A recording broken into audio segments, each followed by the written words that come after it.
Hey friends, Wendy Freeman, host of Double Page Spread, coming at you. You know, every single week I'm always telling you about those amazing products from Black Phoenix Alchemy Lab, but now they have something new just for the fellas, and that is Hellboy-themed beard oil. So, let's say you got some facial hair, you want to keep it, smelling nice and hydrated and all that stuff. You can check out their beard oils, and you can feel like, the big demon himself. So go check them out at blackphoenixalchemylab.com. As well as our dear friends, DCBS, the Discount Comic Book Service. If you want to check out Bully Wars, you want to check out some other amazing Image titles, some other great Skottie Young stuff like I Hate Fairyland, go to DCBS and they will definitely hook you up with some great stuff. They have discounts every single day. So dcbservice.com, as well as their sister site, In Stock Trades. Let's say you enjoy this podcast, which I hope you do because you're tuning in. You should totally rep this show. You should wear Double Page Spread t-shirts, wear Double Page Spread merch, get the Double Page Spread shower curtain. I say this to you week after week in the hopes that one of you, one of my brave, valiant listeners, is going to get the Double Page Spread shower curtain. That's my dream. So you can do that at Threadless. You can look in the link for this show and you can find where to buy your Double Page Spread merch, and it's awesome. So also, please drop me a comment or a review on iTunes. I appreciate it all. I appreciate everything. You guys are the wind beneath my wings.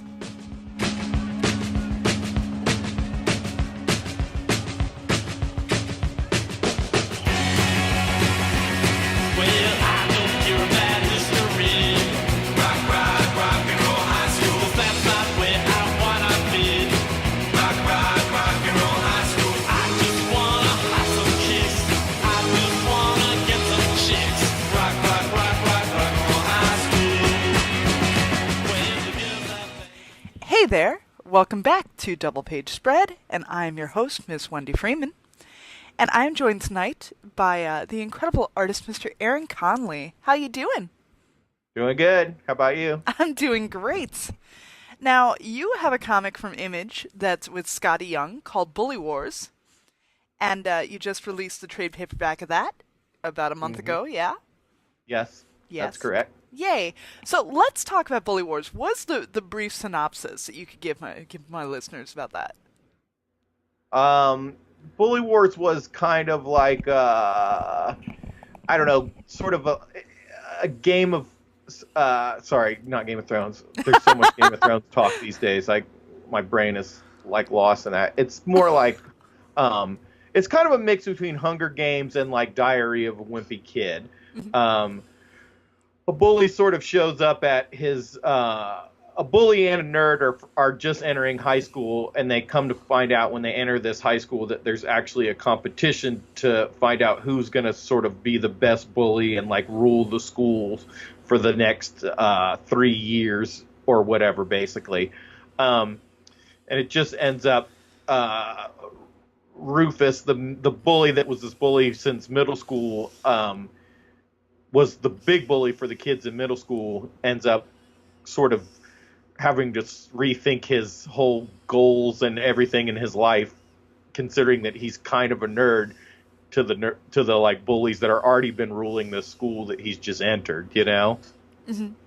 Yeah, it kind of reminded me a bit of those classic sort of bullying, not like the Chocolate War or, Lord of the Flies and stuff like that. Sure, yeah. Sure. Most definitely a bit of Lord of the Flies in there for sure. Yeah, a little battle royale, Yes, absolutely. But it's still very much aimed at, like, teen boys or young teen boys. You think? Yeah, I mean, I don't, but, I hate to say that because, my wife works at a comic book store, and one of her biggest fans was like a 7-year-old. Well, the biggest fan that she had buying Bully Wars was like a 7-year-old girl. So let's hope it's not just focused at that. I think that Edith and Ernie kind of set that apart a bit. I mean, there's definitely the two main characters are young boys, but I would like to think that there's enough in there that can hold pretty much everybody's attention, Right. Well, I mean, I definitely said teen boys because it seems like there's a lot of gross out humor to it. Like there's a lot Well, of I sort think of. that's just my style and being influenced by. I try to bring a lot of Ren and Stimpy, Invader Zim, Mhm. and even stuff like Adventure Time and Marvelous Misadventures of Flapjack, stuff like that. It's just like stuff that appeals to my brain and made the book interesting for me. Hmm. Hmm. And I definitely feel like your work. The best way to describe it is it's cartoonishly grotesque. Yes, I would happily accept that moniker for sure. Like I really enjoyed it, but yeah, like much like Ren and Stimpy, like the things that you chose to go detailed on were pretty, like body fluid choices and things like that. Well, sure, and I think that I think some of that too was trying to make the book stand apart a little bit from the other all ages things that are out there on the stands. Don't get me wrong, I think there's some beautiful all ages books out there on the stands, but I do tend to kind of see a similar aesthetic to a lot of those books, which is very clean and very pretty and very, simplistic at times. Which, like I said, can be very beautiful and at the in comics and can be great to look at. I particularly wanted our book to look quite a bit different than that, for sure. Yeah, and your style it isn't like let's talk about working with Scotty for a minute and sort of the Mhm. idea of did you feel that your style had to be similar to his, or did you feel like enough of yourself is in this? How'd you guys get together? That's an interesting question because I was a little because if you look at Bully Wars and you look at some of the other stuff that I have done, such as Sabertooth Swordsman, and even the couple Marvel issues that I did, Rocket Raccoon and a Wolverine story that I did, it's Bully Wars is quite a bit different than that stuff. A Hmm. little less detailed, um, quite a bit more cartoony. I mean, I have a general cartoony sort of style, I would say, but Bully Wars was even more so, I think.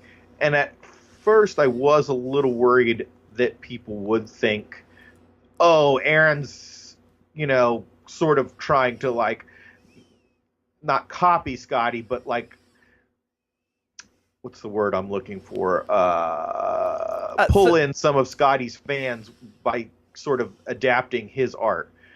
But the interesting part is that I actually drew. I was actually working on some books before Sabretooth and before the Marvel stuff that was actually more cartoony like that. Um, and then I've sort of switched it around over the years. I just like a lot of different stuff, so I just try to switch it around a lot. Um, but I think Scott, as far as getting with Scotty, I think he read Sabertooth Swordsman, and he really enjoyed it, and he he tweeted about it at one point, and then we actually got together and chatted a little bit at the comic book convention Heroes Con in Charlotte. hmm. Um, and he just said that he was a big fan and he was real sweet. And we just talked a little bit, and we were like, we should get together and do something at some point. As far as that went, we did hook up and we did an issue of Rocket Raccoon and Groot through Marvel, and I think that we just like really just enjoyed working with each other. And at that point, we were like, well, let's do something more with this. Um, we had talked a lot for a while about doing a book, and then Stranger Things actually came out, and the idea that we had was very, very similar to Stranger Things. Um, so we were a little worried that by the time our book came out, there would be 100 books that were going to be like Stranger Things, and ours would sort of get lost in the crowd. Right. Well, I mean, Um, it's funny how Paper Girls also came out around the same time as Stranger Things, and also drew those similar comparisons. Absolutely, Hmm. absolutely. And I mean, to me, Paper Girls is more honestly just like the Goonies meets time travel, you know? Yeah. Female Goonies, let's say, more or less, and time travel. But either way, um, yeah. So then we sort of stopped talking for a little bit, and then Skottie hit me back because I was kind of sad. I was like, oh man, I was really looking forward to us doing an image book together. But then, strangely enough, Skottie came back to me and he was like, hey, I actually had this other thing that I was working on forever ago, and I think you might be perfect for it. And he sent me over the pitch, and he had originally drawn a few pages of Bully Wars himself. Um, and I was like, yeah, dude, let's do it, you know? Um, but I mean, if you look at his pages compared to my pages and it was only like 3 pages of the very beginning that he did, it's like really like a lot different, you know? And even at that point, if somebody were to put those side to side, I don't think anybody would say, you know, Aaron's stuff looks like it's trying to be Skottie's on any level, you know? Well, it's also interesting because usually Scotty's stuff is like much younger, much Mm. younger children. Like obviously, I Hate Fairyland and stuff like that, and you're drawing much more teens. Yes, and I actually worried a few points that some of my characters are, because they like Rufus and Spencer and all the kids sort of like grew on their own as I was drawing the book. And at a few points, I draw them so ugly and strange looking at times. I'm like, oh dang, do they look too old there? But at a point, I just had to stop worrying about it because the kids and anybody who reads the book knows the world they're living in, and they don't really look too far into that, you know. Yeah. Well, I like the fact that they each have sort of like their own iconic body type or like silhouette to them.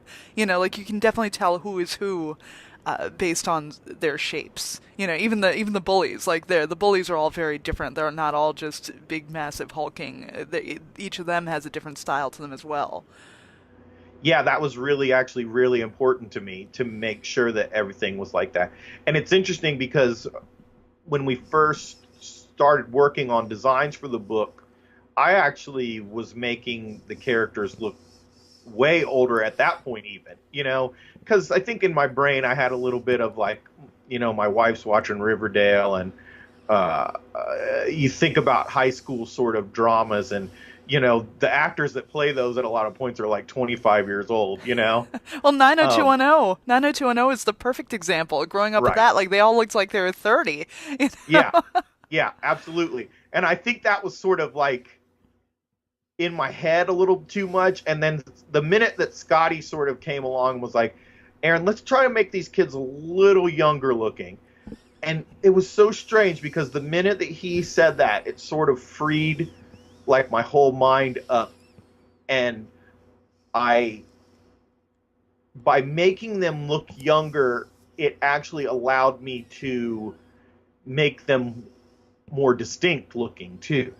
I don't know if that makes any sense at all, but it really did happen where it came to a point where like when I made them look younger, everything sort of just fell right into place where like they all ended up having very much their own like look completely. You know what I mean?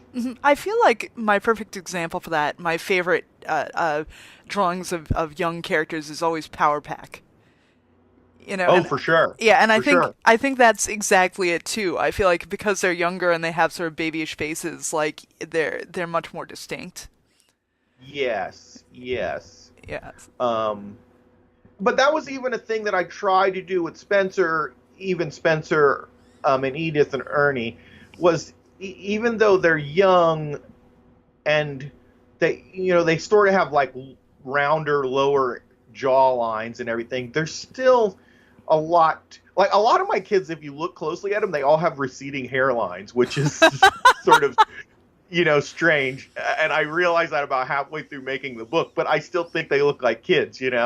Um, and I think there's definitely a lot of elements that I tried to steer away from that generally immediately make people go, "Oh, that's a drawing of a child." You know what I mean?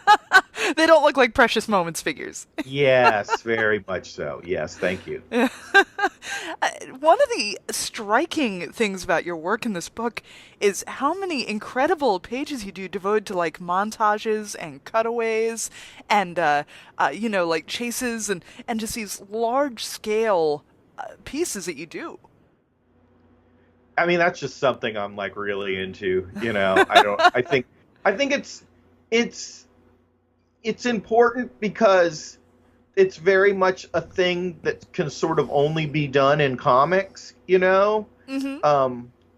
Like you can do a montage in a movie, but you can't quite do it like you can do it in comics, where you can sort of absorb it all at once and then go back and look at sort of the little intricate pieces of it, especially like the page where Rufus is sort of going through the sewers of the school. That's my Like, favorite. That's my favorite part of the yeah, book.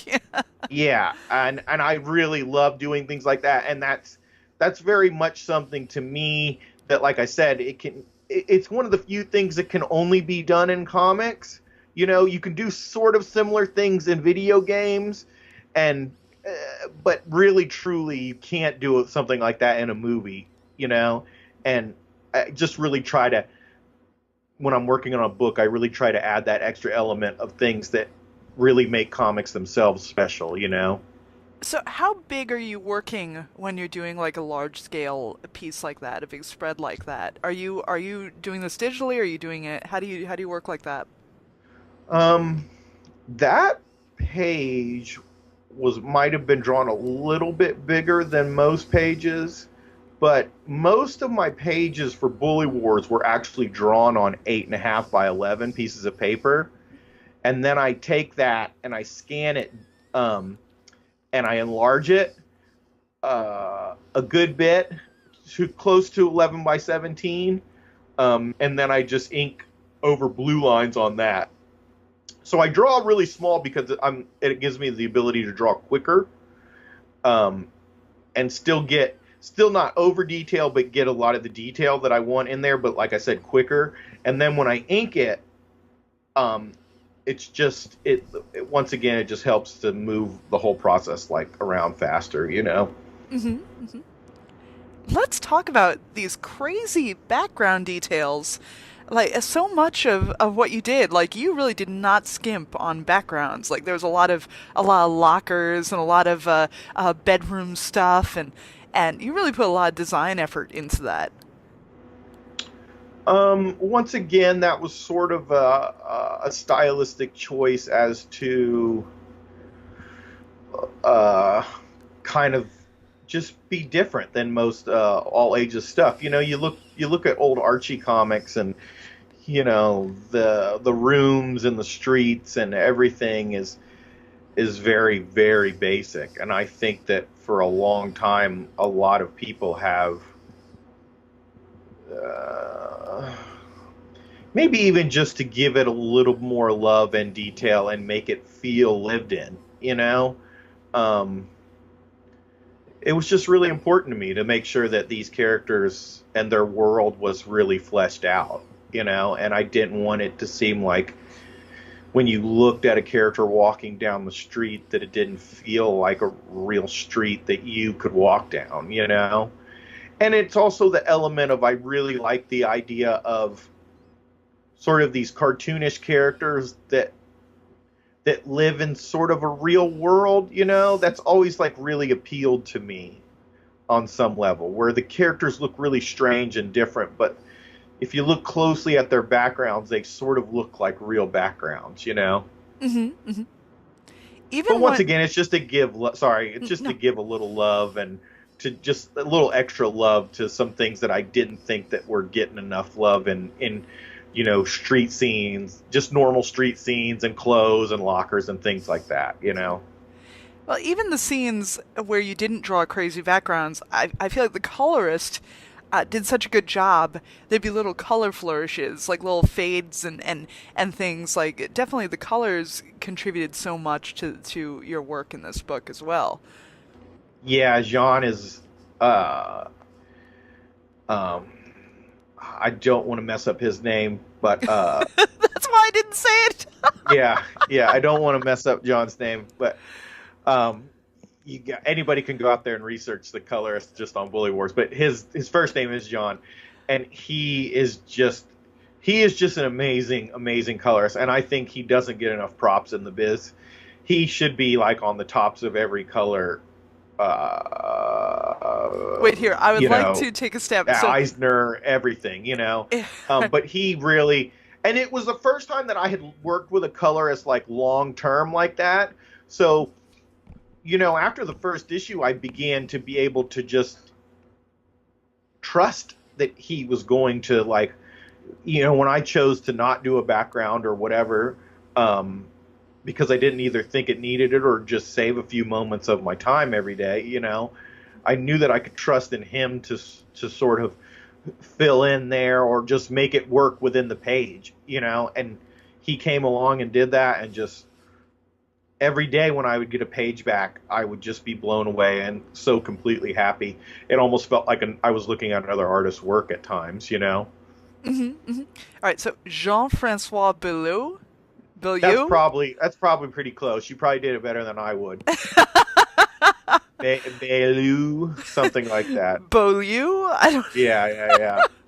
I don't know, but it's a great name. He's a great colorist. Yeah, absolutely. Yeah, definitely contributed a lot, as well as the letterer Nick Bikos. Is a lot of splashy sort of sound effect things and things he had to do. The entire team on this was really excellent. Thank you. Yeah, I was really happy to be able to work with these people. Yeah, and on Sabertooth Swordsman, you did not work in color. Your work is extensively hyper detailed, and you did that whole book in black and white. Yeah, well, that was just on Dark Horse's decision, where they were like, you get to make a comic, but we're not going to let you make it in color. And I was like, I don't care. I get to make a comic, That was more or less how that came to be, which is fine at the same time, too, because we sort of wanted that more DIY, original Ninja Turtles, Bone, things like that sort of vibe. Early 90s indie comics vibe is what we really were going for on Sabertooth Swordsman. Right. And I think because of the black and white helped it, and just overall the aesthetic of the book was very much that kind of a thing.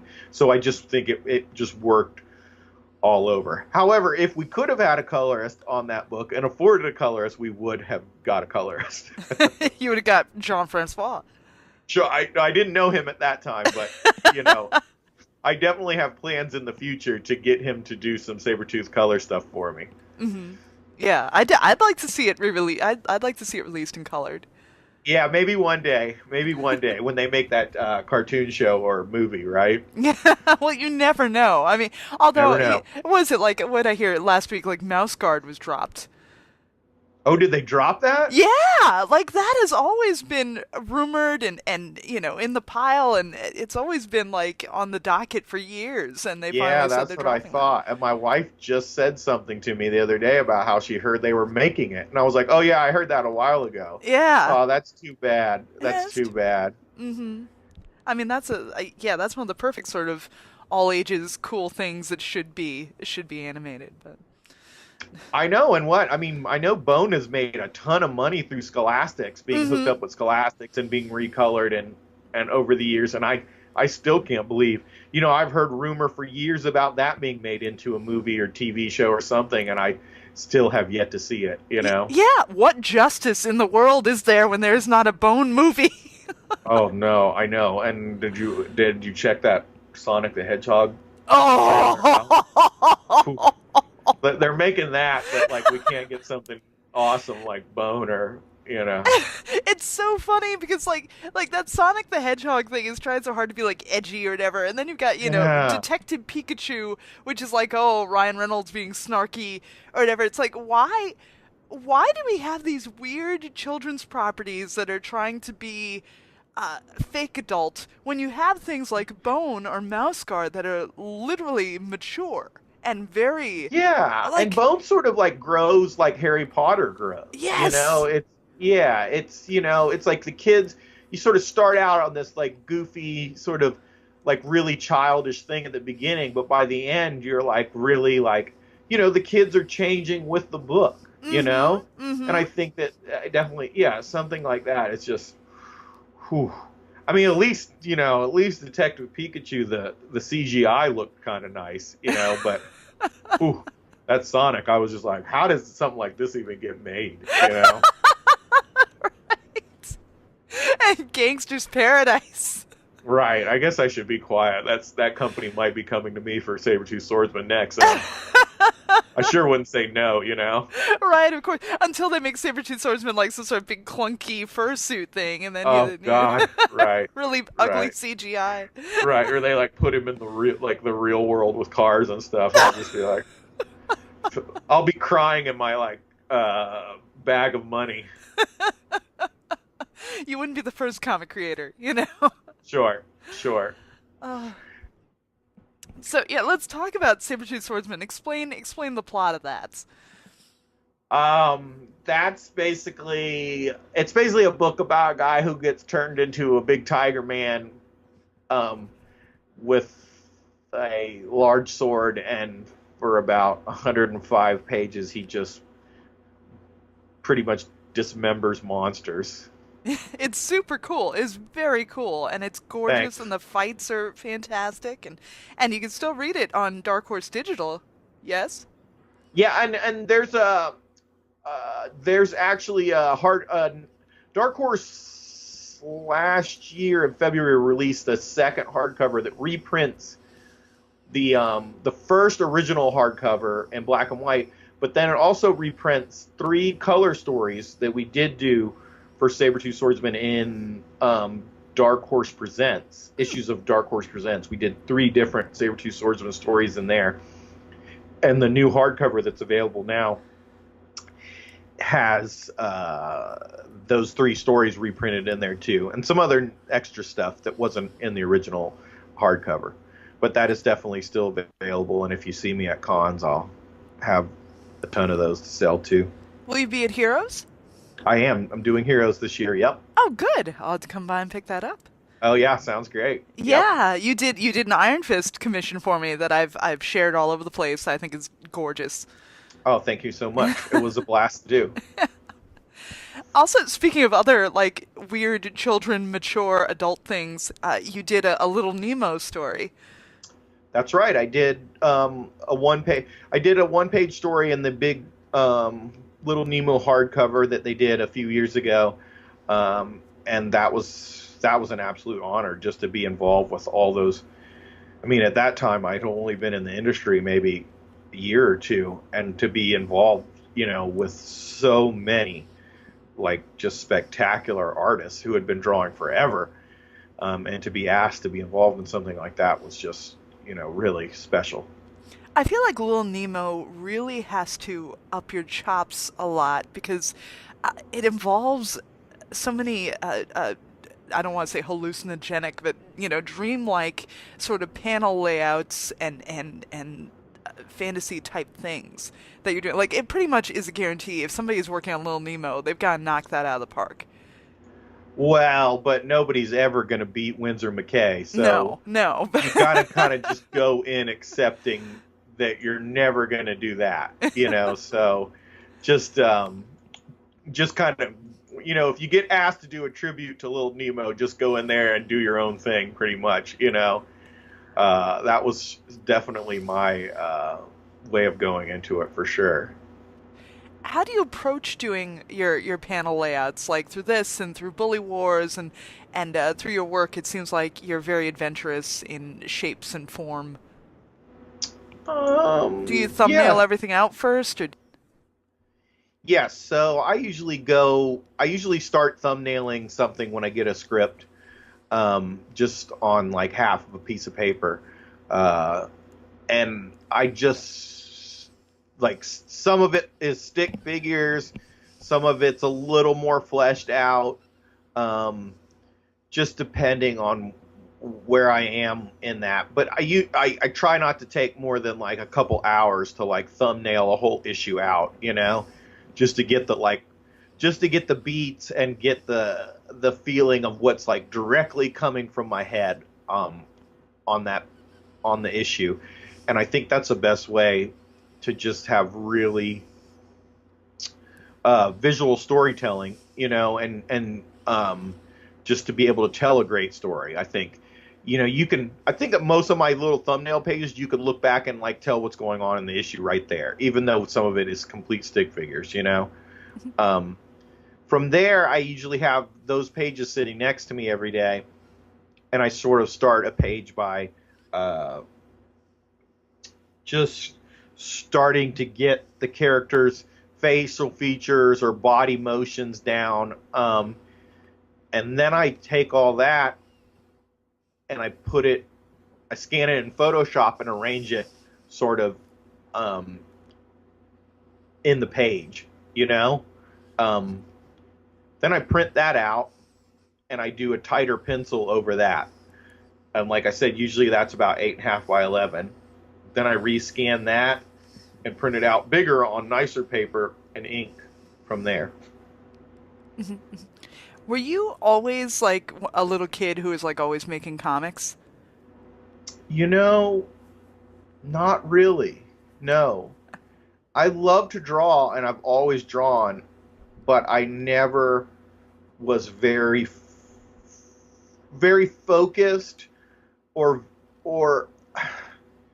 I think I was just hard on myself, and a lot of times I just felt like I was not capable of doing what I really wanted to do, so I just didn't do it. I hit a point. I hit a point in my late 20s where I decided that I was going to really really put some effort into trying to break into comics and make comics. And me and my friend Damon were running a website called Invade My Privacy, where we were just doing a bunch of different stuff on there. I'm afraid to ask with a name like that. No, I mean, it was we just thought that was a funny name. But yeah, it was like we were doing a little vampire comic that was sort of in the vein of like sort of Fleischer animation, old Popeye cartoons, Oh, that sounds cool. Yeah. And then we also, that's where we originally started doing Sabertooth Swordsman on there. But we were doing Sabertooth Swordsman at that time as just like a 3-panel a week strip, more like just like everyday comics, newspaper comics kind of thing. And just other illustrations and just fun stuff was on there that we were just trying to do. And from there we got hooked up with, Dark Horse was doing a thing called Dark Horse MySpace Presents. Mm-hmm. And they asked us to do something for them. And they asked us to do a 2-page thing. And that 2-page thing I had done for them was actually the closest that I had ever come to like making a sort of like real comic page, And then from there we pitched the whole Sabertooth Swordsman thing, and the first page of Sabertooth Swordsman was basically the first page of any real comic that I had ever drawn. Huh. That's incredible. And also it's interesting how you kind of got your leap into being forced into doing it digitally. Yeah. As far as releasing the book digitally or working digitally? Well, like releasing the book digitally, because I mean, a lot of times, people work for years and years doing it, regular style, and then they have to like kind of rethink how they lay everything out because they had to release it digitally. No, yeah, no. And strangely enough, Dark Horse, Sabertooth Swordsman was the first time that Dark Horse had ever released one of their graphic novels digitally like that. So that was pretty fun too. But we didn't have to really change anything for that, though. Yeah, it's interesting how that MySpace Presents and all that. It was sort of at that same time as Zuda, like when DC was experimenting with that. Remember that? Oh yeah, yeah. And there was actually there was a book by that, or a story by that one guy a guy that I really loved that was on there, who now works or was working for the Ninja Turtles animated show.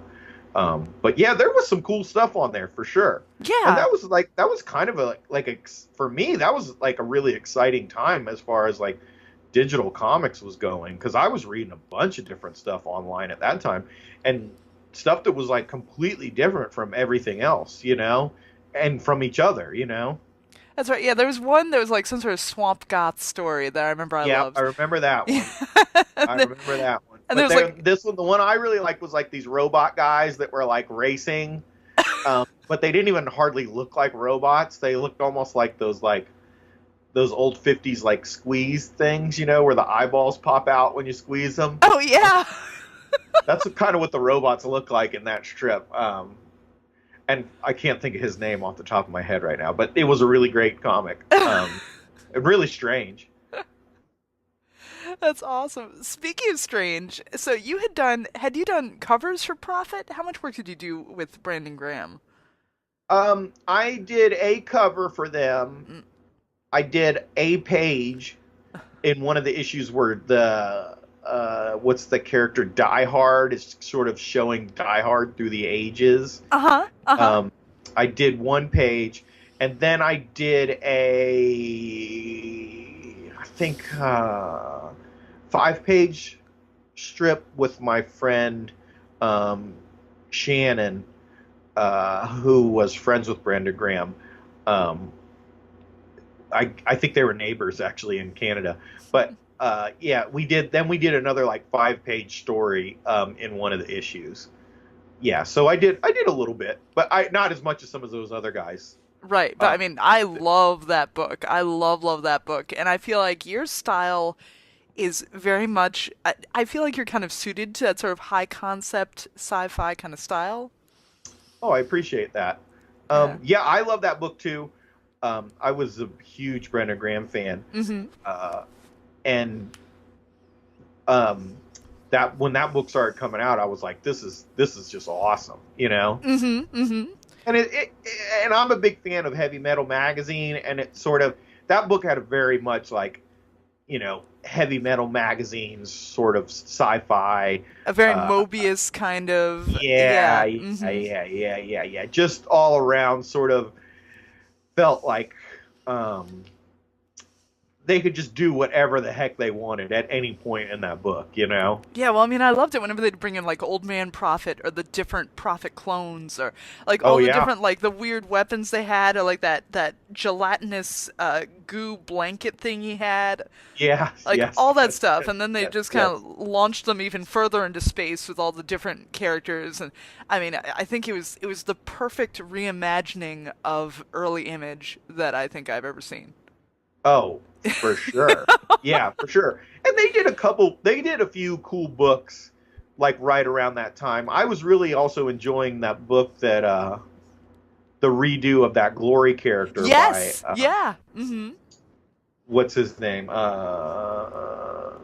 And Keating and Campbell yes. were the two people on that book. Yeah. Yeah, I always talk about that Glory book. I feel like it was it was like a great Wonder Woman story. It sure was. I think that was a really exciting time for once again for just sort of revamping some old stuff. Who knows what I never heard anything about what Rob Liefeld felt about those books, but He was cool with all of it. Like, I will say, I think that's a positive thing about Rob Liefeld. I think he's just genuinely happy about comics. I know. That's what I love about that guy. I mean, anytime I see that guy, he is smiling away and like talking about comics, and I'm like, dude, what else can we ask for? He's got a bad rep for a long time, but I tell you what, that guy loves some comics. Yes, yeah. I feel like he should be like some sort of Stan Lee-esque representative for comics. Like, he should be some sort of comic ambassador or something. Oh We should yeah, all just sure. But let's not say that too loud, because we'll end up seeing Rob Liefeld's face in all the future Marvel movies. That'd be... That's true. Yeah. And then, he's a cool guy, and I follow him on Instagram. He seems to have a lot of fun. So that's what to me making comics is all about. Yeah, exactly. So going back to Bully Wars, I gotta say, did you also hate Dodgeball? You know what? Strangely enough, Dodgeball was the only. I'm not a big sports guy at all. And my dad is actually a PE teacher, Ah, and played minor league baseball for a while. So he's like a big sports guy. But strangely enough, dodgeball was like the only game that I like really, really loved playing. really? Yeah, I love dodgeball, man. Maybe because it was the only one where I could actually, well, I was any good at. Because I mean, it's not really that hard to just peg people with a ball. Right. I feel like it's the perfect bully game, though. And you It's know like what? everybody gets overzealous when they play dodgeball. And you know what? The other problem was I never felt bad about getting hit with the ball. You know, It meant I got to maybe sit I just had a down. really hard skull or something, but it never bothered me when I got hit with a ball either. So yeah, sorry. What did you say about it? Oh, I was just saying about dodgeball as the perfect bully game. You know, because it feels like its whole objective is just whipping a hard ball at people. Like there's Yeah, but I'm gonna get deep here about dodgeball, let's do it. Get deep with me. but dodgeball is the game that puts everybody on the equal, like on the equal level. Because I mean, think about it. If there's a bully that's been like really being mean to you every day, when you're playing dodgeball, like he's on the same level as you, and when you're on the outside and he's on the inside, you could peg him pretty hard with that dodgeball if you were feeling it. But then he's going to get back at you. There's Well, always going I to be mean, another he's probably round. going to get back at you whether dodgeball is involved or not, because he's probably just a jerk, But at least dodgeball puts you in some sort of little advantage. Dodgeball is the great leveler. It is the great Yeah. No, egalitarian. agreed. Yeah. That's so funny. As 'Cause- I think Bully Wars shows. yes, yeah, because it is, if I may spoil, it is the nerdy kids who use the dodgeball Yeah. to There you yes. go. And the adult dodgeball leagues, like I totally don't understand that. It's like, why would you want to relive that horror? I don't know. Oh, I didn't even know there were adult dodgeball leagues. Maybe I'll go sign up. Oh, it's huge. Yeah, it's a big deal here. Yeah, we have adult dodgeball leagues, we have adult skee ball leagues, we have like all kinds of stuff. How interesting.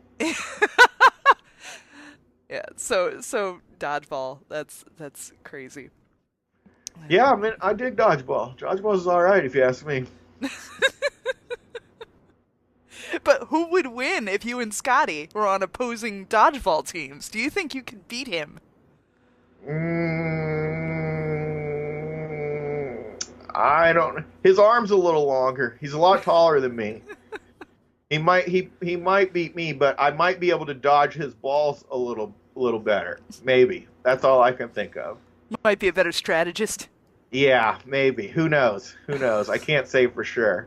It'd probably depend on the team we put together as well.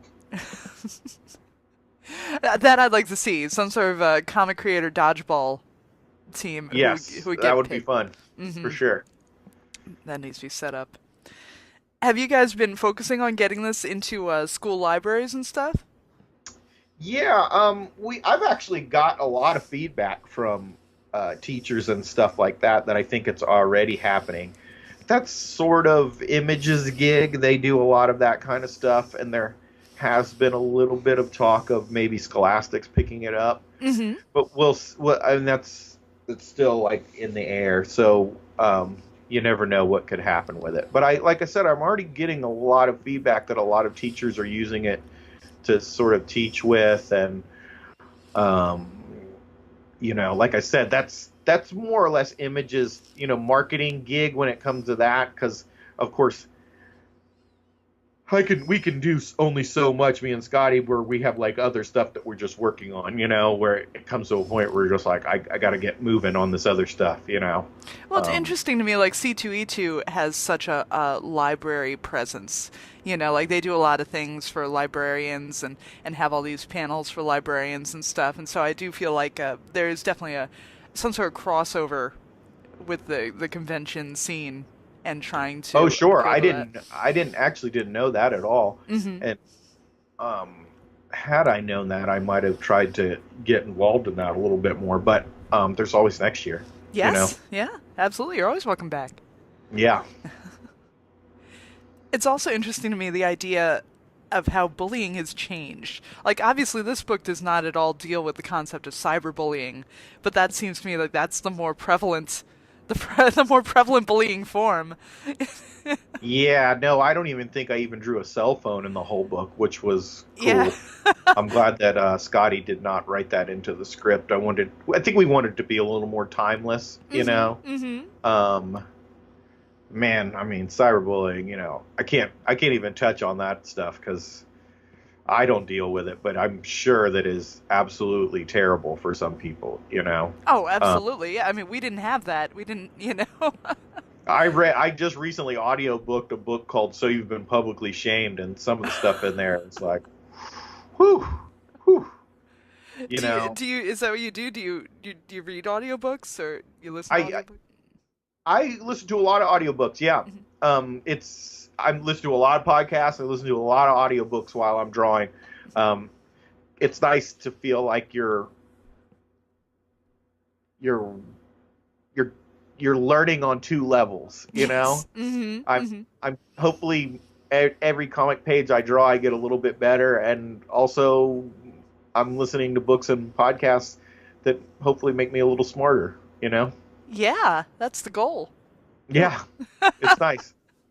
It's nice. And I I've never been a huge reader as far as as far as not comics, but there's always been so many books that I've wanted to read, and being able to just draw and listen to the books is fantastic. And it's actually got me into reading more just books in general. I usually read a little bit before I go to bed every night now, too. So, Nice. yeah. I mean, I feel like it's equally valid because you're still using your imagination. Yeah, yeah, I think it's a great thing for art, and I think it's just a great thing. There's something about just reading a book that sort of slows you down from that like everyday grind that we're all like involved with in this modern world, and it's really nice. And like I said, I love audiobooks, and I it's been very rare that I've gotten an audiobook that I haven't enjoyed the person reading it or whatever. I mean, but I got the Audible account, and there's very little on there that isn't really high quality. Yeah. So what are you reading lately? In any format here. I just finished reading all of the Hitchhiker's Guide to the Galaxy books. Mm-hmm. Um, and I'm currently reading the old Edgar Rice Burroughs Princess of Mars book right now. Oh, nice. Um, I've always kind of wanted to read that, and I always felt that Disney movie got a bad rep. Yes, yeah. I thought it was pretty good, actually. It was. It was. Yeah. I feel that the thing about John Carter is the same thing we have with Dune, where like you see it and you've seen all these tropes now for so many Hmm. years that you think that like, oh, this movie's so derivative when that movie is actually the thing that created the tropes. Yeah, and I think that that's even the case with Hitchhiker's Guide to the Galaxy. Mm-hmm. I think there's a lot of really interesting stuff, sci-fi stuff they did in that book, that they're still stealing from, like, nowadays, for sure. And I agree absolutely with Dune as well. Another book that I recently audiobooked all the way through and just loved it. But yeah, I mean, most definitely. And I don't know why that Disney movie didn't do well. Well, who knows? Well, it's funny also because it had cool posters. Like the posters Yeah. for it looked like a pulp cover. Everything about it I thought was really cool, and I feel like what's his name, that actor, that poor guy, that Friday Night Lights guy.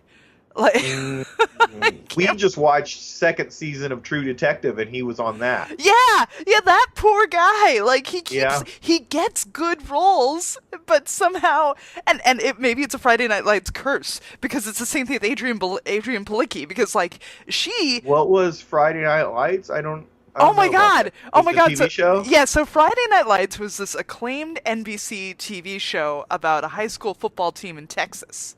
And so it was this Oh. high school drama, and it ran for like 5 seasons or whatever, and it's like one of the most acclaimed shows, and rightfully so. It's a fantastic show, but it's funny because like there are a few breakout stars from it, who have been in multiple things where they should have Sorry been about that. huge. Oh, don't you apologize. You don't have time to watch and read everything, but it just feels Yeah, like I'll have to tell my wife about that because I think she's got kind of a crush on that guy now. Um, of course. but yeah, it's man that guy. And you know what? We just watched True Detective season 2, and I thought it was pretty good. Yeah, I don't people know why malign people don't that like too. that season. Yeah. That poor guy has like not had a good go of it, you know. And you know what? The CGI is really nice in that John Carter movie. Like, especially for the time, it was like way better than anything else coming out. I don't know why that movie got such a bad rep. I think something happened with that was like, I don't know, Disney didn't advertise it enough or something. Who knows? Right. Well, I mean, Either way, though, I'm reading the book now, and it's really good. Good. I feel the same way though about Man from U.N.C.L.E. Like, I will die on that hill. The Man from U.N.C.L.E. is a great movie. Oh, and I've wanted to watch that because I like Guy Ritchie a lot, and he directed that, didn't he? Mm-hmm. I'll have to watch that movie. I think the only thing steering me away from that movie is that Superman guy. See, but Henry Cavill is entirely different. He's so good. He's so classy and just you watch it. I swear, watch it and get back. Yeah, I will. I definitely will. I've been wanting to anyway. So yeah. Yes. All right. So Taylor Kitsch. Taylor Kitsch is John Carter. Yes. Marcer, okay. That guy. Now I finally know his name. Yeah. The other star, the person who I feel.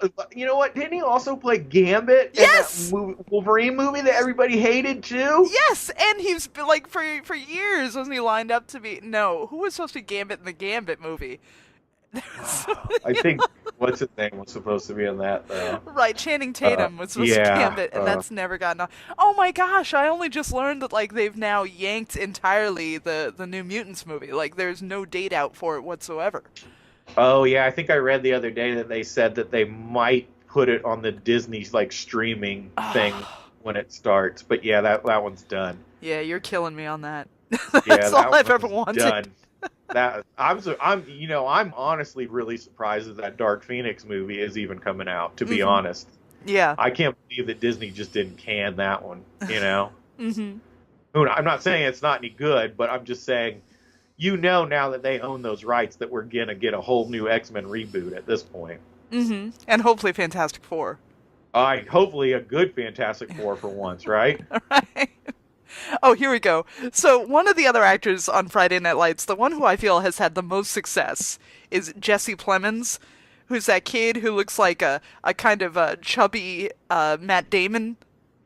He was in the second season of Fargo. Oh yeah, yeah. Like, he was on that show too. Yeah. He was in that amazing. He was in that Black Mirror episode.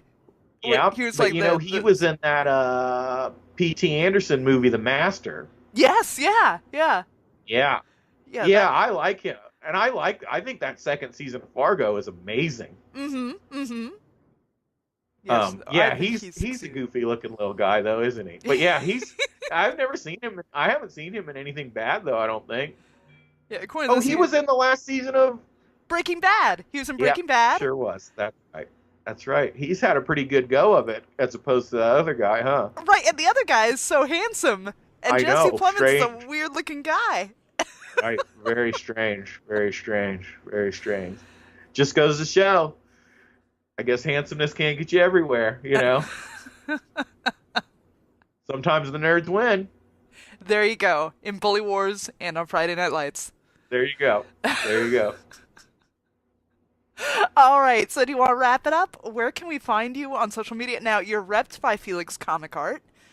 That's correct. People who, do you have pages available and stuff? Or Yes, there should be pages from almost anything that I've worked on at that point. Up to this point, sorry. Yes, you can find me on Instagram. My Instagram is Aaron Conley 77. I'm on Twitter. I'm on Facebook as well. I don't use those much as I use Instagram for sure. If you want to see me posting art updates or whatever, it's all going to be Instagram. And like Felix Comic Art. You can get in touch with Felix if you want a commission from me, or if you want to buy some pages from any of my work. And yeah, that's pretty much my online presence. All right. Well, Follow me fantastic. on Instagram. You can see I'll be posting all the upcoming stuff that I'm going to be working on as well. Thank you so much for talking to me. Oh man, what a blast. Take it easy. Yeah, talk to you later. No.